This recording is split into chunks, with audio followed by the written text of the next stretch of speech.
करने से मनुष्य परमात्मा को प्राप्त हो जाता है।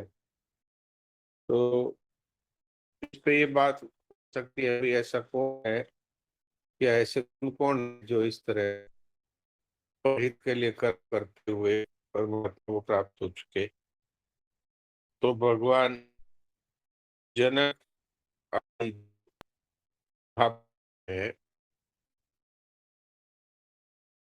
तो जनक से पहले भी मनु इक्ष्वादि हुए, उनका थे। जनक जी गृहस्थाश्रम में रहकर निष्काम भाव से कर्म करते हुए परमात्मा को प्राप्त हुए, अथवा आत्म साक्षात्कार को कर चुके। तो जनक जी का उदाहरण दिया है।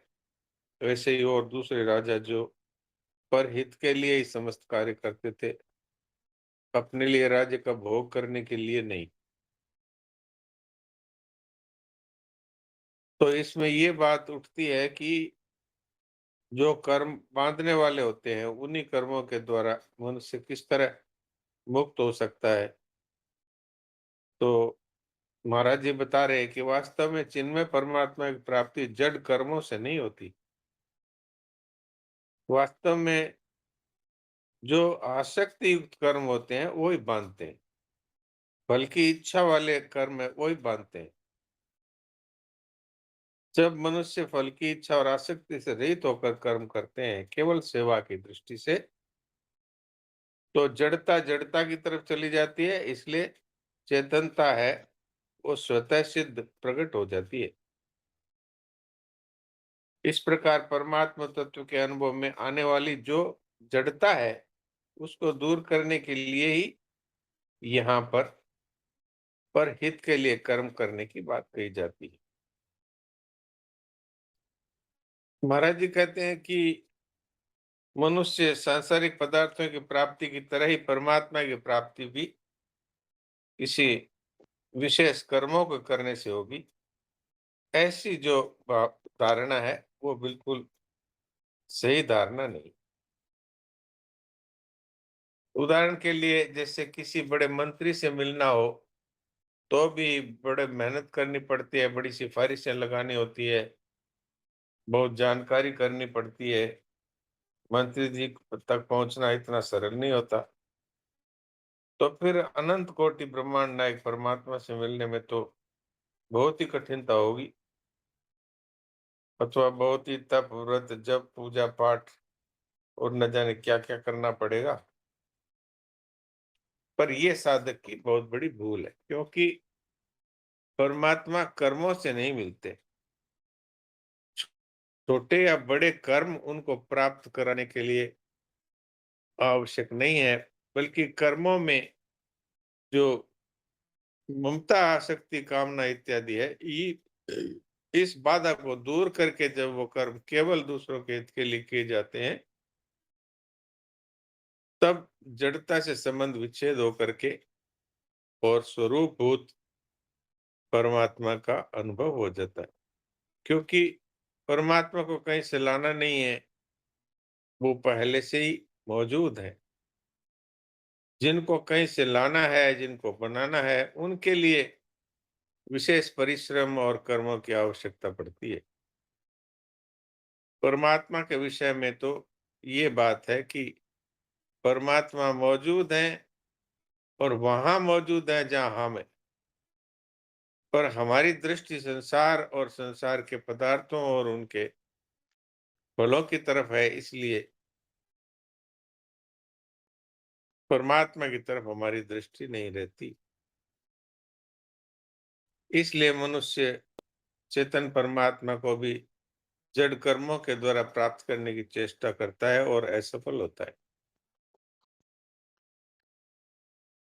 कर्मों के द्वारा नाशवान वस्तुओं की अर्थात संसार की प्राप्ति होती है। कर्मों के द्वारा अविनाशी परमात्मा का निर्माण नहीं होता। प्रत्युत परमात्मा की प्राप्ति नाशवान से सर्वथा संबंध विच्छेद होने पर ही होती है।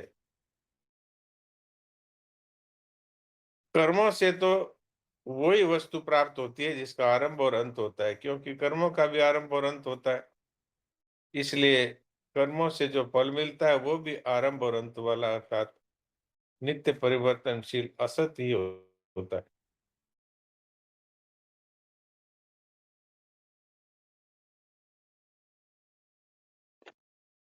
सांसारिक वस्तुओं की प्राप्ति इच्छा मात्र से नहीं होती, परंतु परमात्मा की प्राप्ति तीव्र इच्छा मात्र से होती है।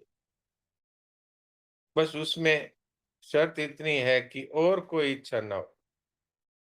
केवल परमात्मा की प्राप्ति की इच्छा को अभिलाषा कहते हैं। अभिलाषा मात्र से परमात्मा की प्राप्ति होती है। यदि केवल परमात्मा की प्राप्ति की अभिलाषा जागृत हो जाए, अर्थात संसार का कुछ भी नहीं चाहिए, तो परमात्मा का अनुभव बहुत शीघ्र अथवा तत्काल हो सकता है।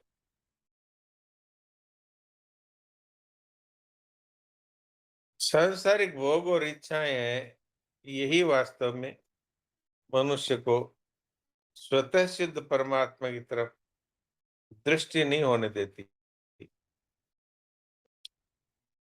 अगर हमारा केवल मात्र उद्देश्य परमात्मा की प्राप्ति हो जाए, तो फिर स्वतः ही हमारे जीवन में फिर संसार के पदार्थों की किसी प्रकार की इच्छा नहीं रहेगी।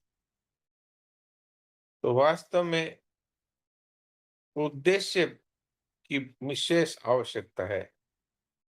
वैसे देखा जाए तो मनुष्य शरीर भगवान ने जब दिया, तो इसका मूल उद्देश्य ही है कि वो अपने आप को पहचान ले, अथवा इस सृष्टि के मालिक परमात्मा का अनुभव करे, या उनके प्रेम की प्राप्ति करे।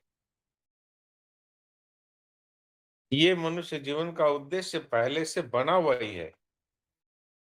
वास्तव में इस उद्देश्य को पहचानने की आवश्यकता है।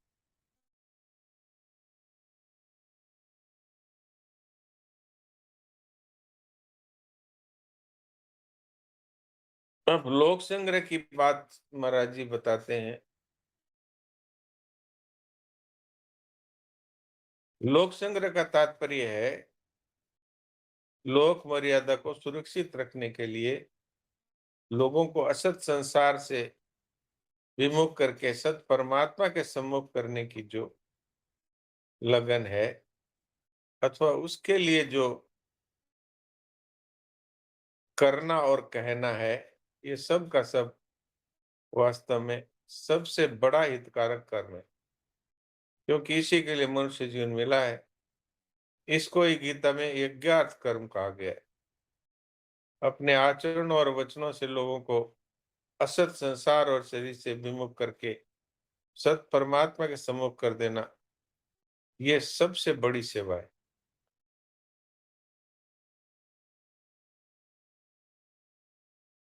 लोक संग्रह का अर्थ ये नहीं है कि लोगों को दिखाने के लिए कर्तव्य का पालन करें। लोक संग्रह का अर्थ है कि लोक मर्यादा के अनुसार अपने वर्ण आश्रम आदि के अनुसार अपने कर्तव्य का पालन करना, जिससे संपूर्ण सृष्टि का हित। अब इसमें भी ये बात नहीं है कि ज्यादा दान देने से ज्यादा बड़ा हित होगा, छोटा दान करने से कम हित होगा, या जैसे महाराज जी ने उदाहरण दिया कि झाड़ू लगाना है ये छोटा कर्म है और व्याख्यान देना बड़ा कर्म है। वास्तव में कर्तव्य कर्म छोटा बड़ा नहीं होता। कर्तव्य कर्म मात्र है, वो सेवा भाव से करने पर समान ही फल देता है, अर्थात उससे निज स्वरूप की अथवा परमात्म तत्व की प्राप्ति होती है।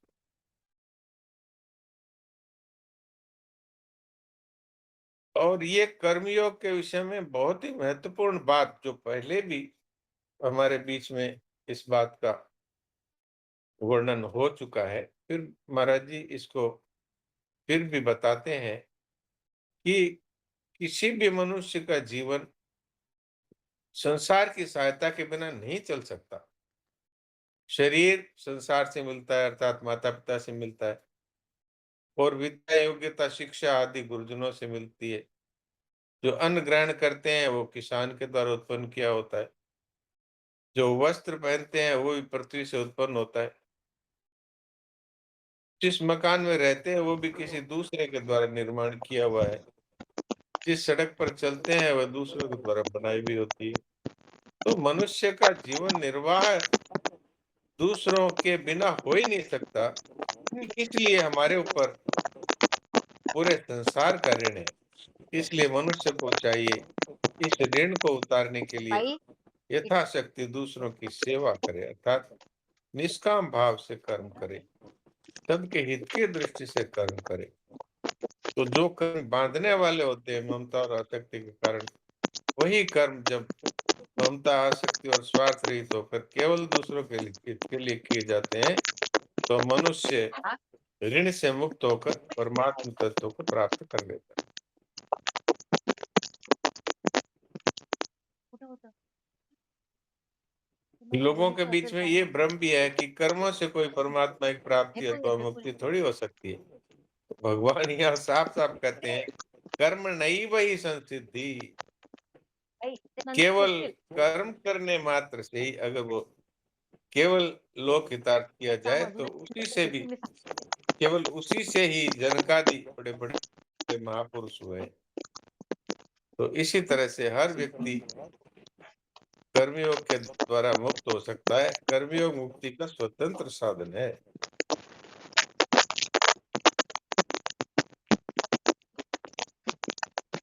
अब कर्म करने से लोक संग्रह कैसे होता है? इसलिए भगवान कहते हैं कि बड़े-बड़े जो श्रेष्ठ पुरुष जो आचरण करते हैं, वैसा-वैसा ही आचरण दूसरे लोग करते हैं। और जो महापुरुष प्रमाण कर देते हैं, उसी के अनुसार तभी मनुष्य चलते हैं। यद्यदाचरति श्रेष्ठस्तत्तदेव रोजन स यत् प्रमाणं कुरुते लोकस्तदनुवर्तते। श्रेष्ठ पुरुष कौन है? वही है जो शरीर, संसार आदि पदार्थों को और स्वयं को अलग-अलग तत्व से जानता है।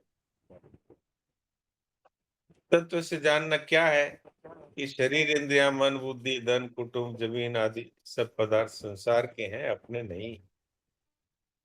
और अपना जो आत्म स्वरूप है, वही वास्तव में हमारा अपना है। अर्थात अपने स्वरूप का अनुभव है, वही मनुष्य जीवन का उद्देश्य है।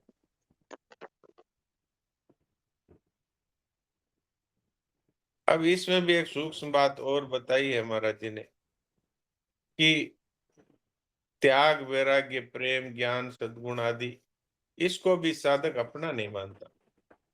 ये भी वास्तव में भगवान के ही गुण है, क्योंकि इनको अपना मानने से परिच्छिन्नता पुष्ट होती है, अर्थात व्यक्तित्व पुष्ट होता है। जैसे मैं त्यागी हूँ, मैं सेवक हूँ, मैं भक्त हूँ, आदि आदि। वास्तव में बांधने वाला तो अहंकार ही है, और वो अहंकार किसी भी गुण को लेकर के भी अपने में व्यक्ति कर सकता है। इसलिए वास्तव में साधक के लिए अपने लिए किसी गुण को लेकर के, और जो अपना भाव पुष्ट करता है, वो भी व्यक्तित्व को बढ़ाता है। संसार से मिले हुए शरीर, परिवार, पद, योग्यता, अधिकार सबका केवल दूसरों की सेवा के लगाने के लिए ही सदुपयोग करे, तो मनुष्य को परमात्म तत्व की अथवा अपने स्वरूप की प्राप्ति होती है, अर्थात उसका बोध हो जाता है। वैसे देखा भी जाए तो देने से समाज में प्रेम उत्पन्न होता है, और लेने के भाव से संघर्ष उत्पन्न होता है। इसलिए साधक को चाहिए अपने लेने का भाव किंचित मात्र भी ना हो, क्योंकि उससे व्यक्तित्व पुष्ट होता है। जिनमें केवल दूसरों का हित करने का भाव है, ऐसे महापुरुषों के द्वारा स्वतः ही संसार का हित होता है। ऐसे श्रेष्ठ पुरुष के दर्शन, स्पर्श, भाषण, चिंतन आदि से, यहाँ तक कि उसके स्पर्श करके आने वाली वायु से भी संसार मात्र का कल्याण होता है।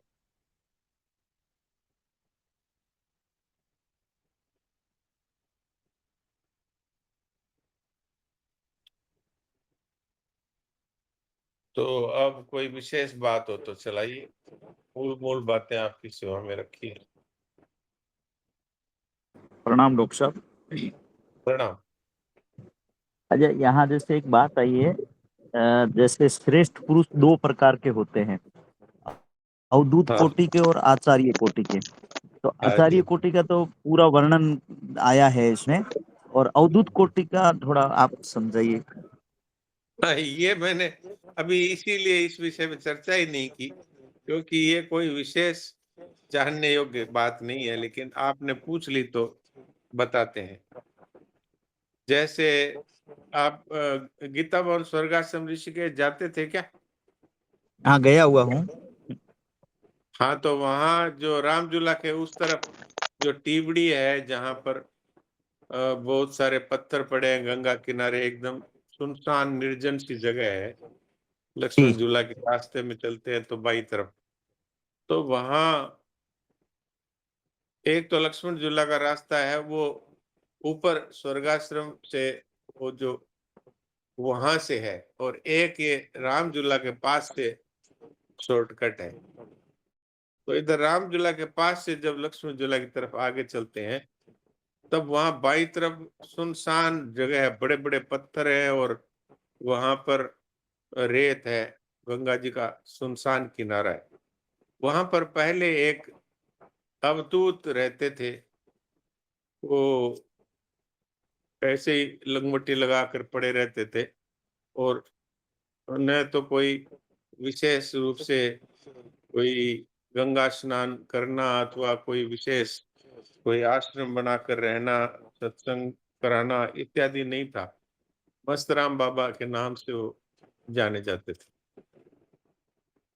तो उनके बारे में कहा जाता है वो सिद्ध पुरुष थे, लेकिन वो न तो कोई नहाना धोना, न कोई पाठ पूजा करना, न कोई कोई ऐसा श्रेष्ठ आचरण करना, वो पड़े रहते थे। लोग ही उनको कोई भोजन करा देता था तो हाथों से जिमा दिया तो जिम लिए, नहीं तो बस पड़े हैं। और वहीं पर ही मल-मूत्र का त्याग कर देते थे, सब कुछ करते थे। ऐसे जो वो जीवन मुक्त महापुरुष होते थे, लेकिन वो अवधूत कोटि के हैं। तो अवधूत कोटि के श्रेष्ठ पुरुष है, वो अवधूतों के लिए आदर्श होते हैं। अब जैसे अपने सेठ जी, भाई जी थे या स्वामी जी महाराज थे, ऐसे महापुरुष हैं, वो आचार्य कोटि के होते हैं, अर्थात सब लोगों को शिक्षा देने वाले। तो जिनके आचरण सदा शास्त्र मर्यादा के अनुकूल ही होते हैं, वो आचार्य कोटि के कहलाते हैं। और जिनके आचरण देखने के लिए शास्त्रों के अनुकूल नहीं होते, लेकिन वो अंदर से जीवन मुक्त महापुरुष होते हैं, लेकिन वो बाहर के मर्यादाओं का उनके जीवन में देखने को दर्शन नहीं होता, ऐसे पुरुषों को अवधूत कहा गया है। तो इसमें जैसे कई शमशानों में ही रहते हैं, और वो अपवित्र, वहाँ की जो मुर्दों के से जलाई हुई राख है, वही शरीर पे लपेट के रहते हैं। जैसे शिव जी अवधूत कोटि के हैं अपने देवों में, तो ऐसे वो एक अलग कोटि है, उनमें भी जीवन्मुक्त महापुरुष होते हैं, तो उनके लिए अवधूत कोटि का कहा गया है। जैसे ठीक है जड़ डॉक्टर भरत साहब। जी का उदाहरण आता है, जड़ भरत जी, तो वो एकदम दिखने में लोगों की दृष्टि में मूर्खों की तरह रहते थे। लोगों ने, समाज ने ऐसा मान लिया कि ये मूर्ख है, इसलिए जड़ कह दिया उनको। लेकिन वो बहुत बड़े महापुरुष थे। तो ऐसे दो तरह के पुरुष बताए। जी।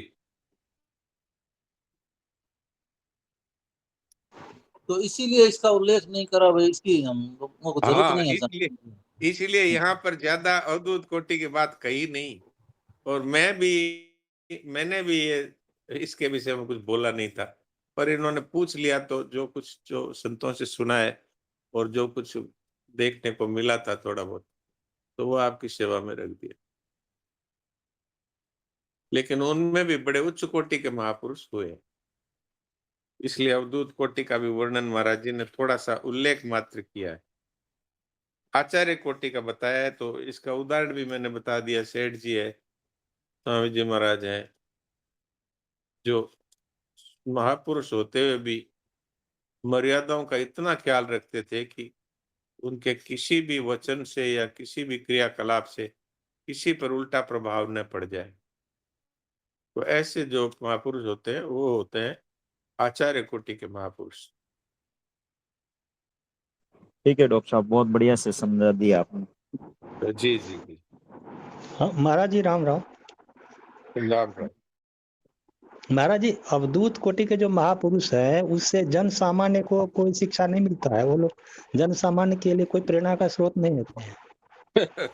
प्रेरणा का स्रोत होते हैं, पर हर कोई उनको पहचान नहीं सकता और इसलिए उनके आचरण वो अनुकरणीय नहीं होते कि भाई वो जैसे पड़े हुए हैं, नहाते धोते नहीं और जटा बिखरी हुई है और लोग ही खिला दे तो खा लिया, कहीं पर पड़े हैं तो पड़े ही हैं। किसी प्रकार की उनको एक प्रकार से लोगों की दृष्टि में शुद्ध बुद्ध रहित होते हैं। तो महाराज जी ने यहाँ पर उनके लिए उदाहरण दिया है कि अवधूत कोटि के पुरुष है, जंगल में कोई जैसे पुष्प खिला और कुछ समय बाद मुरझा गया और सूखकर गिर गया, किसी ने उसको देखा नहीं, फिर भी उसने अपनी चारों तरफ सुगंध फैलाई तो दुर्गंध का तो नाश किया ही है। ऐसे अवधूत कोटि के महापुरुषों के द्वारा भी इस पूरी सृष्टि का बहुत बड़ा भला होता है। हालांकि वो कुछ बोलते नहीं, कुछ कहते नहीं और वो किसी को उपदेश देते नहीं, फिर भी उनके द्वारा स्वतः ही पूरी सृष्टि का उद्धार होता है, कल्याण होता है। तो ये ऐसे पुरुष है जो जंगल में खिले हुए फूल है और जो समाज में रह करके और मर्यादाओं का पूर्ण पालन करते हुए और अपने वचनों के, अपने सत्संग के द्वारा, अपने आचरणों के द्वारा लोगों में उदाहरण प्रस्तुत करते हैं कि देखो ये कैसे महान त्यागी है, कैसे विरक्त है, रुपया पैसा छूते नहीं, स्त्रियों को से संपर्क रखते नहीं, अपना फोटो खिंचाते नहीं, किसी अपनी आरती करवाते नहीं। देखो ये कितने उच्च कोटि के महापुरुष है।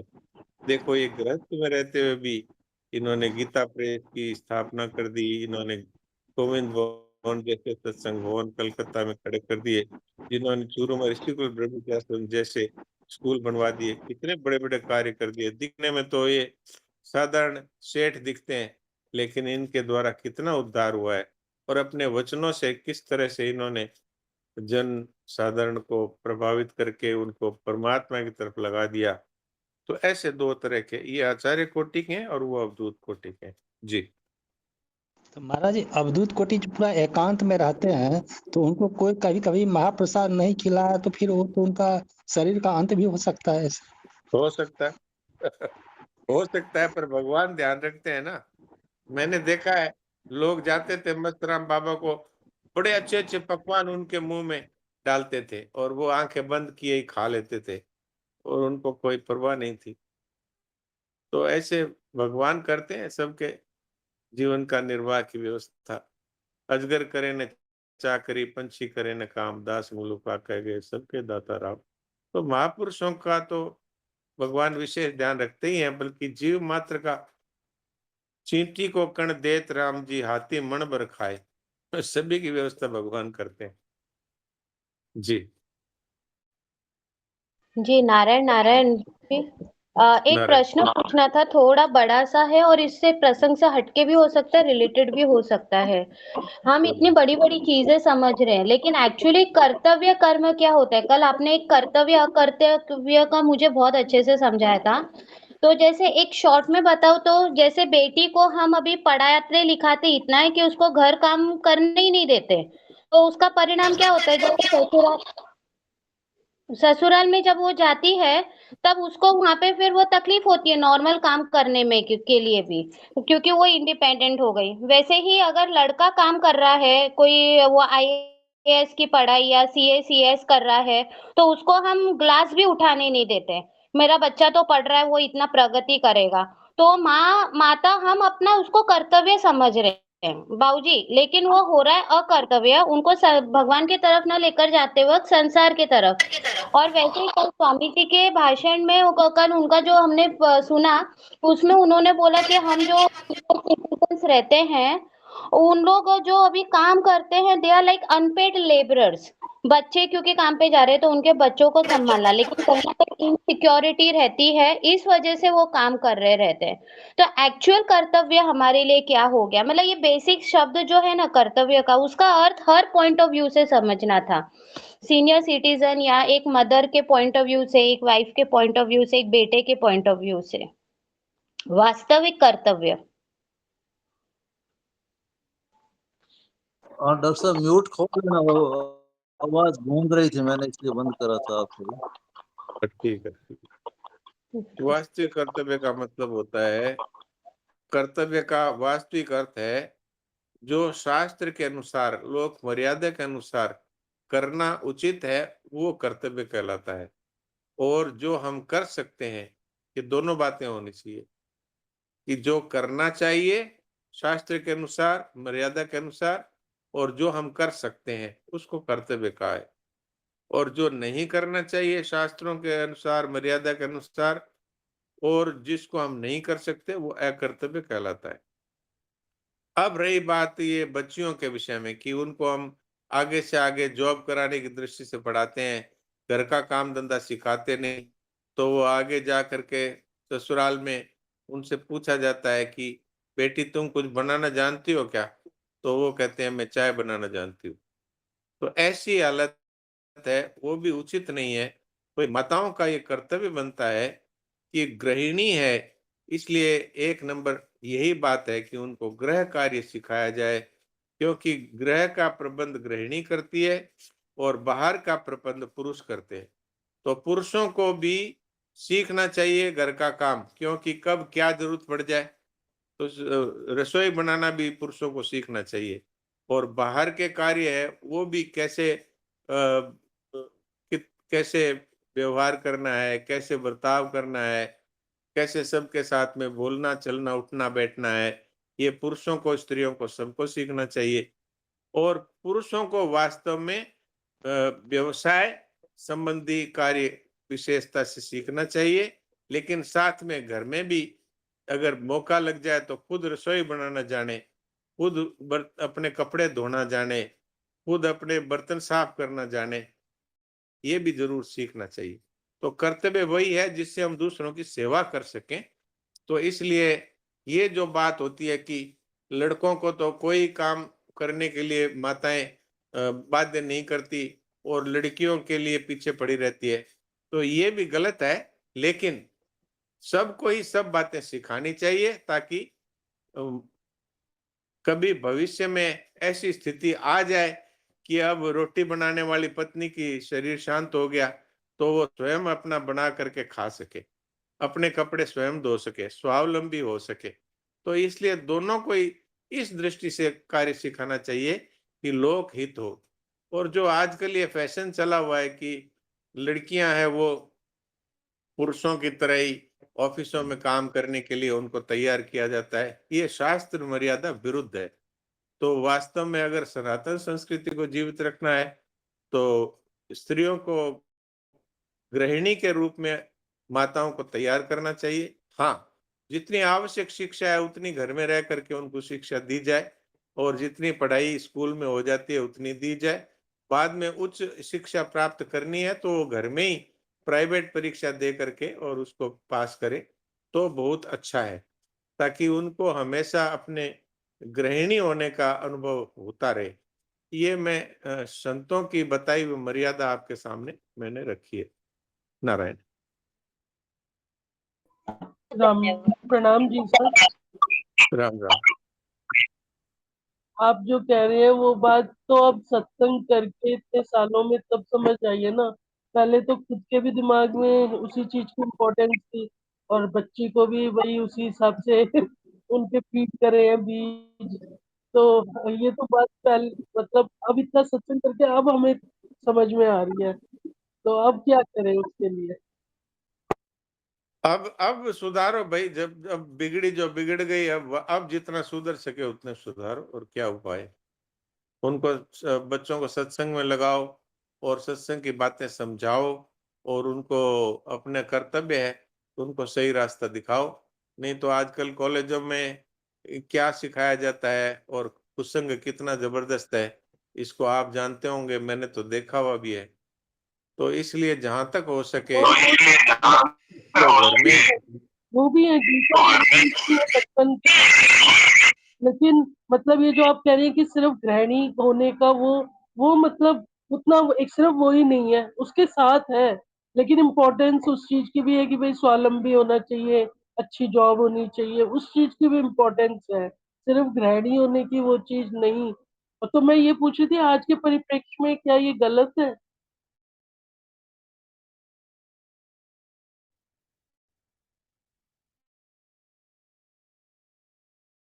हाँ डॉक्टर साहब म्यूट खोल के बताओ। हाँ क्षमा करें, वो म्यूट इसलिए वो आवाज गूंज रही थी, इसलिए मैंने आपसे पूछता हूँ कि आज के समय में नौकरी करने वाली लड़कियां कितनी चारित्रिक रूप से सुरक्षित है, बताइए, ईमानदारी से बताइए। नहीं वो बात सब ठीक, मतलब वो है, मैं वैसे पूछ रही हूँ, मतलब जैसे हमने उसी नहीं, हिसाब से अगर वो बच्चे के है तो हमारी तो गलती है ना जी सर, हमने बच्चे को उसी हिसाब से राम तैयार राम जी, किया। सुमित्रा शर्मा का माइक खुला है। भाई और कोई माइक है तो बंद कर दो भाई, मुझे बोलने दो एक बार। एक बार एक जो बोले ना वही रखो चालू, बाकी बंद करो जब थोड़ा हो जाए। हाँ तो अभी सभी बंद कर दे अपना माइक, मैं बोलता हूँ वो सुन लीजिए, फिर जब आप बोलेंगे तो मैं अपना माइक बंद करता हूँ। मैं ये पूछ रहा हूँ कि हमें इस बात की तरफ से आंखें बंद कर लेनी चाहिए क्या कि हमारी बच्चियां नौकरी करते हुए चारित्रिक रूप से भ्रष्ट रहे, बताइए।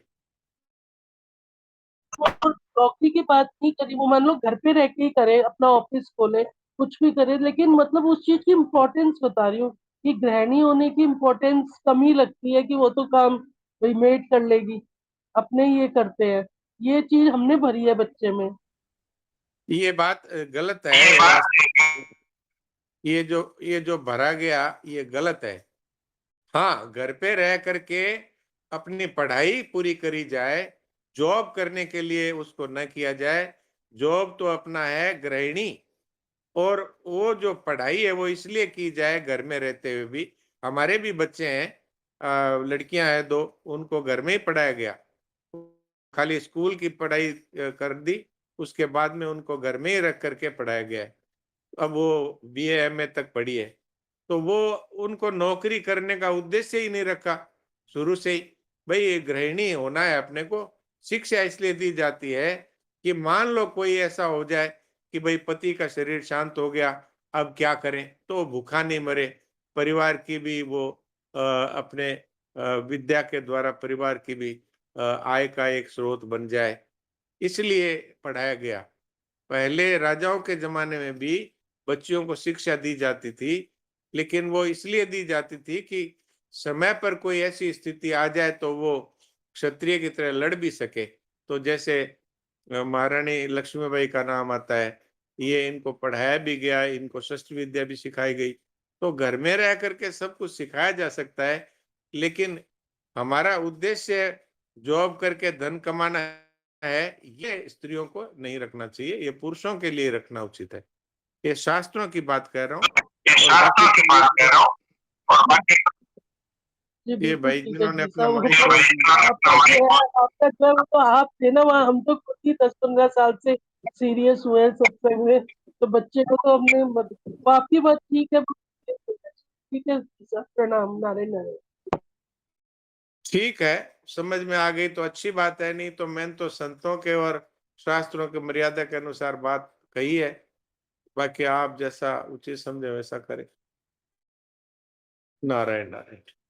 कोशिश करें आप, बिल्कुल यही प्रयास रहेगा, नारायण नारायण। जी, तो 4 बज गए सब।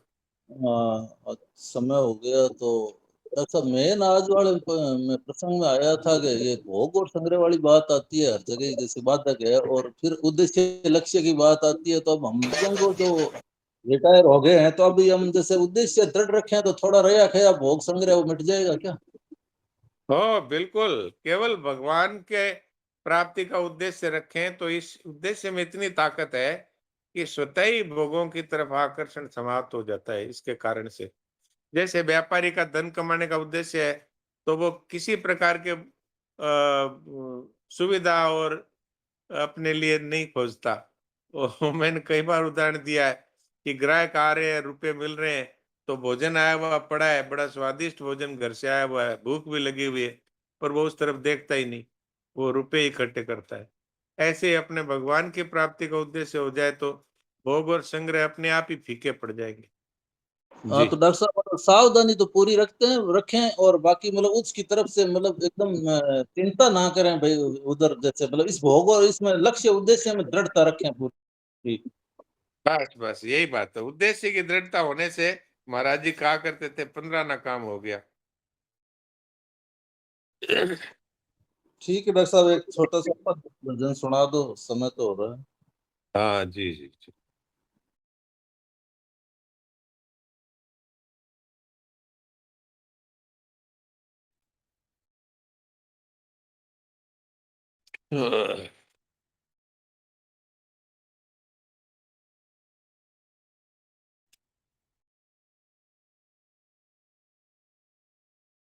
तेरी शरण पड़ा हूँ, मुझको तो क्या फ़िक्र है, तेरी शरण पड़ा हूँ, मुझको तो क्या फ़िक्र है, तेरा ही गीत गाऊँ, दूजा नहीं जिक्र है, तेरी शरण पड़ा हूँ।